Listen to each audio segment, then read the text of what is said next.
Coaches, players, analysts, we have it all for you on today's set, and we look at some of the highs and the lows of the fall sports season. Speaking of highs, how much do you know about field hockey? Not much. That's what I thought, so I put one of our own on special assignment to break it all down for us. Thank you. Game on starts right now.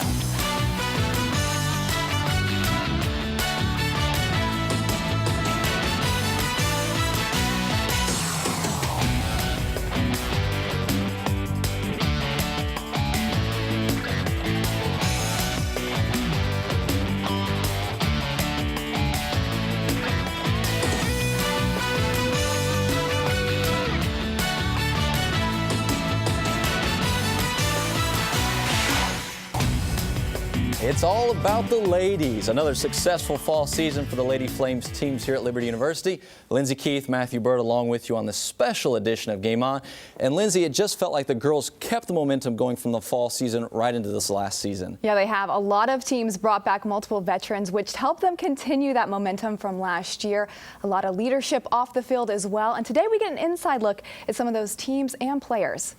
Before we get some things looking at those highlights, let's see how the girls fared this season.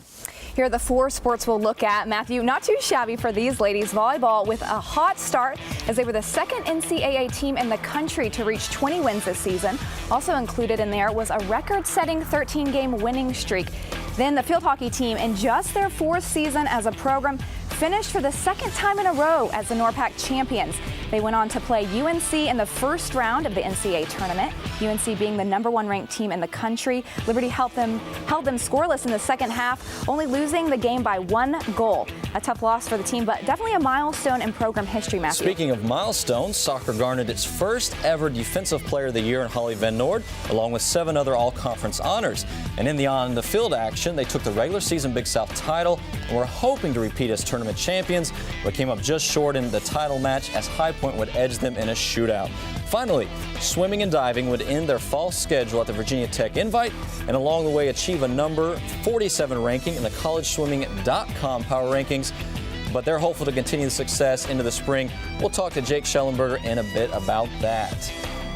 But first, Lindsay sat down with head volleyball coach Shane Pender at the conclusion of their season to get his thoughts. Coach Pender, thanks for joining us here today. Yeah, good to be here. Now, you guys started out with a pretty good season, started out before conference play 9-0, and then went on a 13-game winning streak for a while. What was it like to start out the season doing so well? Well, obviously it's a lot of fun when you're playing well and you're in a good rhythm, and offensively we were playing really well. We had a new setter running the show this year, and she was playing extremely well, and so it's a lot of fun when you're winning, that's for sure. But we had 9-0 coming into the conference part of the schedule with 5 remaining, and then things got tough on us. They did get a little tough on you guys, but you had some bumps in the road, lost some key players. How difficult was that for you? It was tough. It's always tough when you lose a major part of your offense. Caroline Douglas got hurt with a stress fracture in her foot, and then a couple of days later our setter goes down in practice with a shoulder injury, and that was in a couple of days. And then that Friday night at High Point, our top freshman, who arguably would have been up for Freshman of the Year, tears her ACL all within a week. And when you take that kind of hit, obviously physically it's one thing in terms of our scoring. That's a big part of our offense. But then emotionally, it took a toll on our kids. But proud of them the way they fought and stayed in it and stayed together. It's real easy to break apart in that moment, but our leadership stepped up, and they kept fighting throughout the end of the season. Now, you talked about High Point. Going into championship play, you guys are matched against High Point. You played them 3 times in the season. Do you think that helped you at all, or did it hinder you? Well, we at that point, especially the first round, we were more worried about our side of the net than we were what High Point was doing. The first time we played them was a great match. We ended up winning it. We lost down at their place. But, again, our rhythm was really off that last couple weeks when you have to have new players step in that late in the season. Offensively, they're not quite where the kids were that were on the floor in terms of being able to score, and so it puts a lot of pressure in other parts of the game. And so going into that match, really, we were just trying to get confidence on our side of the net, not so much what High Point was doing. Now, looking forward, you're only losing 2 seniors, a lot of chemistry on the team, like you said. What are your thoughts moving forward? Yeah, you know, your heart goes out to the seniors, you know, that last match, especially at High Point, losing in that first round. I mean, as well as we were playing, in as good a rhythm as we were, we had a lot of high expectations. You know, we had a chance with 5 left to win the regular season title, to be the #1 seed, and arguably if we were healthy, that would have happened. And you enter into the tournament a completely different mindset. So, you know, getting back, your heart goes out to the seniors that we didn't finish the way we wanted, but, you know, you give them a couple days off, let them collect themselves, process it all, and then after Thanksgiving we'll get back together and start casting the vision and what we're trying to do for this next semester. And you know, adversity, it comes to all of us. Proverbs 24:10 says, if you do nothing in the day of adversity, your strength will be small, talking about our faith. So adversity is good. It's a challenge. It tests us, and it's about resolve at this point. So that's what we'll challenge them with. It's about resolve, and we're excited about the future. Now joining us for an on-the-court viewpoint is former player and LFSN's color analyst, Aaron Hagan. Thanks for being here today. Thanks for having me. You know, Aaron, like Coach said, some injuries that happened on the floor, obviously unfortunate. Their season didn't end necessarily how they had hoped it would. But, you know, some chemistry changes as well, like he talked about. Being a former player, how difficult does that make it to have success? It makes it very difficult. When you're used to the same 6 or 7 with the libero on the court at all times, you have that chemistry and you're meshing, and then all of a sudden your setter's out or your best player is out, and you're trying to learn all over again what it's like to play with a different player. So it really does throw a wrench in you as a player and the way you communicate with each other. And so, you know, when volleyball started to get those injuries and Coach Pender had to, on the fly, put a freshman setter in, that makes it very difficult, regardless of whether or not you're a junior or senior, because you haven't played with her and you don't know what that combination is like. Now, you've seen a lot of teams in your time here, I'm sure. This one started out hot, 9-0, but dropped the last 4 out of 5. But honestly, though, in your opinion, how good is this team? Well, you know, as you guys know, working in athletics, a team is remembered for how they finish, not necessarily for how they start. And so this team did not have the finish that they wanted. But had they continued to play the way they did, the way they started out conference, this would have been one of the better lineups that Coach Pender's had in his years here. He had a chemistry on the court. He had some leadership with some juniors and seniors that he had. And so it's really unfortunate, the timing of the injuries and what had happened.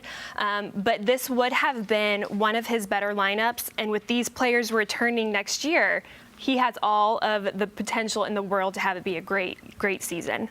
You know, Caroline Douglas, she's such a huge factor for this team, and she was one of those players that got injured, unfortunately, but she's that's been her whole career so far. She looks like she'll be back next season, but pending her health, do you see anybody else that could step up into that leadership role, step up into, you know, her success on the court? You know, I think that from a leadership standpoint, you always look to your setter. They consider that the quarterback of any team. She's the one that's running the offense. She's the one that should be the most vocal on the court. So I think Kayla Stapleton, going to be a senior next year, has the potential to be that type of leader. She's also one of the SAC reps, so she's very visible with all the other athletes and in the community.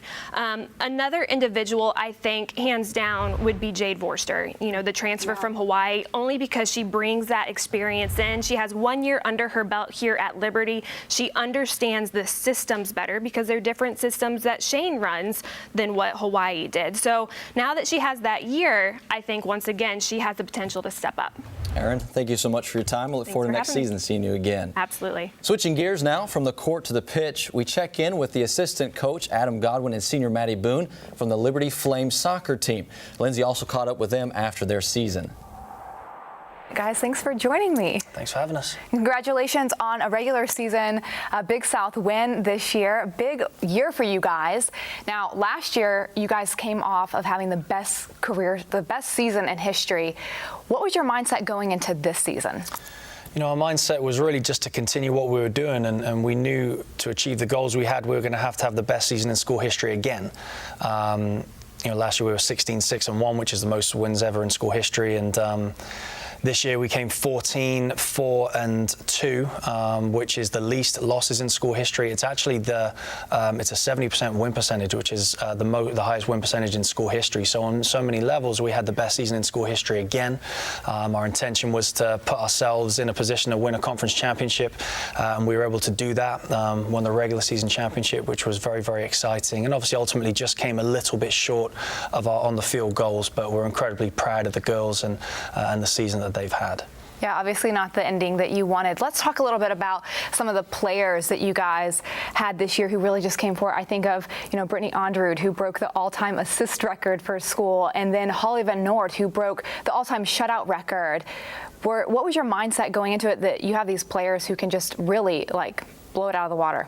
Well, we knew we had the most talented team in the conference, and obviously Brittany and Holly are outstanding players, outstanding young ladies. We knew we had a really, really great senior class coming in with Maddie Boone, Becca Smith, Elena Pereira, and Alana Dunkel. And really, what makes me the proudest about this team is how all 27 players found a way to contribute to this team on and off the field, and that was really, I think one of our big goals to try to be the most united team in the country, and Maddie really found a way to spearhead that, and everybody bought into that. And I think that's what makes me the proudest about this team, is how they did it together. Now, Maddie, you were the captain this year, one of the captains, and like Coach said, your senior year. How did you spearhead that leadership? Coach asked me to be a captain starting spring last year, and I just kind of felt like this was kind of something that the Lord was calling me, stepping me into, preparing me for. It's funny, I wouldn't have thought myself much of a leader. Growing up, people said I had the irrational fear of people, I didn't talk. I think that's so funny how things have changed. Yeah, and I've heard the saying God doesn't necessarily call the equipped, but He equips the called, kind of thing. And just thinking about how we get to share with the girls and the other team, and that's kind of what our team has been about. How are we representing Christ? That's the most important thing. Soccer really isn't that important in and of itself unless we're doing something that's of eternal significance. So it was really cool. We all kind of bought into this motto at the beginning of the year that we will accomplish immeasurably more if we love as one, so that all will know. And that kind of comes out of John 13:35. And when we love, all men will know that we're Christ's disciples. And so that's kind of been what the girls have been about, and it's been really cool all the way up until the end. Alex Mack, one of my backline little players, she's awesome, but she said right after the game, she's like, we need to continue to support them. We write the girls on the other team cards before every time that we play them, but what about when we lose the final game and they're going on to the NCAA tournament without us, and obviously we want to be there, but she's like, we should really do something for them. And so they ended up stopping through here on campus on their way up to UVA just a couple days ago before they went to go play in the first round, and it was really cool. The girls came together, made bracelets, wrote cards. That's what it's all about. That's pretty awesome that the loser would take that upon themselves to give that to the winner. Outstanding team. Now, looking forward ahead, not the season that you wanted, still did well. You're losing Maddie Boone, Coach. What is your mindset going into next season? For us, it's just being relentless. We have a very clear vision of what we want this program to be, and we want this program to be a top 25 program and one that competes for a national championship, but one that does it in the right way, in a way that's glorifying to Jesus Christ. And we are relentless as a coaching staff and as a program in our pursuit of that. It's going to be very hard to replace Maddie Boone and all of her classmates, but they have left a legacy, and they've really placed some very important building blocks for the national championship team. We don't know when that's going to be, but we know that this year, we took big steps in that direction. We return 23 out of 27 players, and we intend to win a conference championship. We intend to go into the NCAA tournament next year and continue building this program into one that will be a national champion. We're excited for when that day comes. Definitely exciting times ahead for the women's soccer team, and an exciting segment still ahead on this special edition of Game On.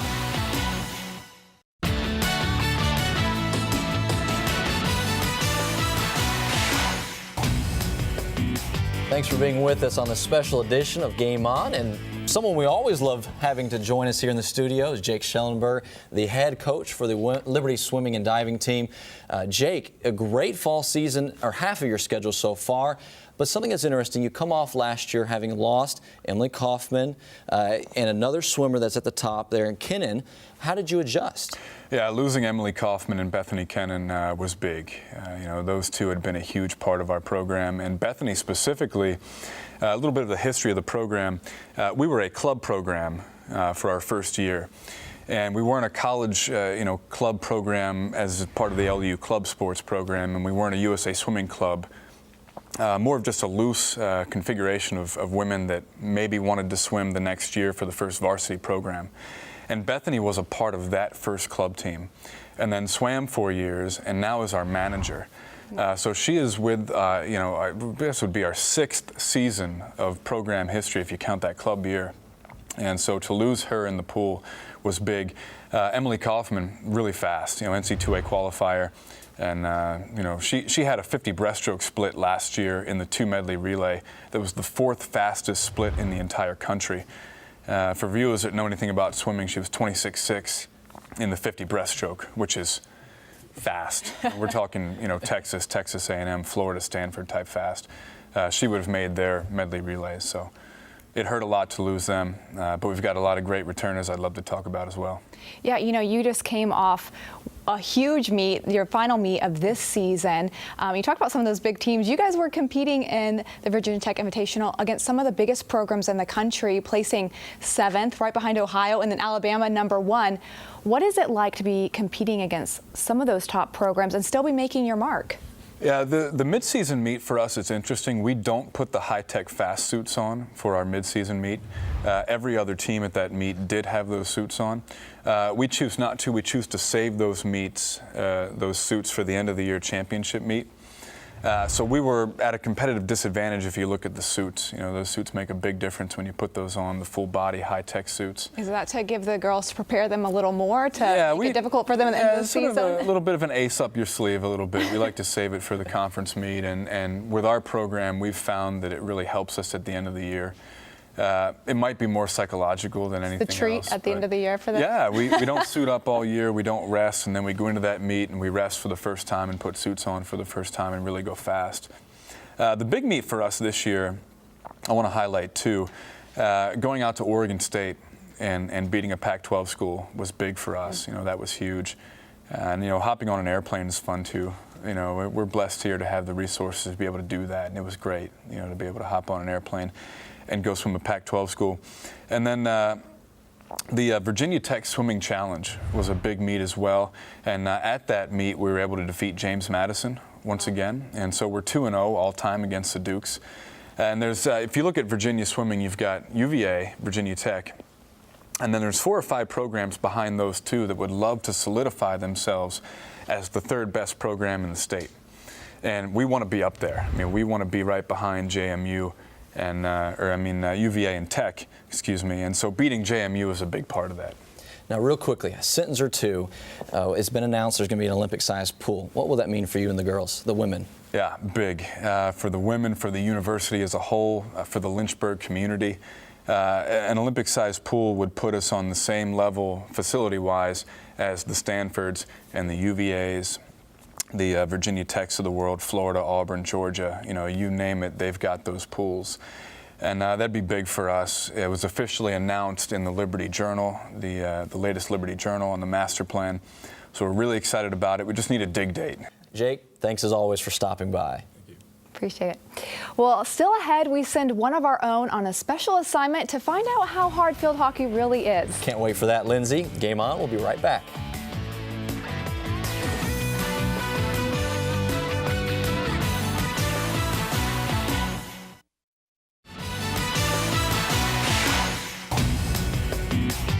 Welcome back. Well, it's been said that the toughest thing a man can do is walk in a woman's shoes. But at a watered-down turf, it gets a little interesting. We send Jacob Johnston on assignment to try a few shots of his own with the field hockey team. I'm Jacob Johnston, and today I'm joined by Liberty's top assister, Ashley Krulak, and she's going to help me get this ball past those people in that goal. The ball in the circle. Ashley Krulak shoots and scores. The Flames on top here early. Geib's got the options. Dunbar across the middle. Krulak shot scored. Brilliant goal in from Ashley Krulak, and the Flames up 2-1 here against number 12 Wake Forest. All right, we're going to start with to be able to get him to beat the field hockey players is to teach him how to hold the stick. Okay. So we're going to start with that by putting your stick out in front of you, making the letter V with your left hand, and then having that letter V run straight down your end of your stick. Right. Then we're going to take our right hand and we're going to put it on the grip and then the other retail of our stick. Just like that? Yeah, just like that, yep. Right. And then we're going to bend down. Make sure you bend from your knees, not your back. You gotta get a little low.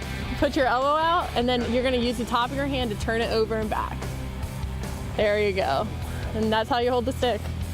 Okay, our next step is going to be teaching you how to dribble the ball. Okay. So with that, we're going to keep our same form, how we hold the field hockey stick, and we're going to make sure we don't use the rounded end of our stick. We're going to have to make sure we turn it over when we're touching it.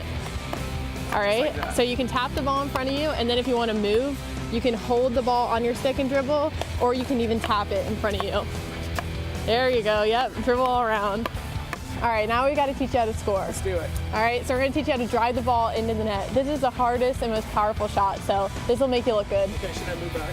Yes, there you go. All right, so you're going to start with the ball on your back foot, tap it forward, swing back, point up towards the sky, step, and then finish pointing at your target. Let's see what you got. Let's do this. All right, back foot. Touch forward. Touch forward. Step and swing. Oh yeah, goal. Money. All right, we're gonna give you 3 chances to beat them. Are you ready? I'm ready, let's do this. All right, let's go. Let's see what you got.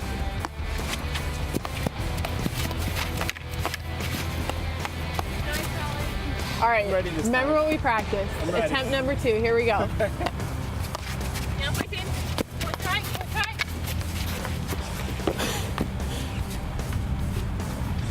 All right, last chance to do this. Let's do it. You can do it. Here we go. Yeah.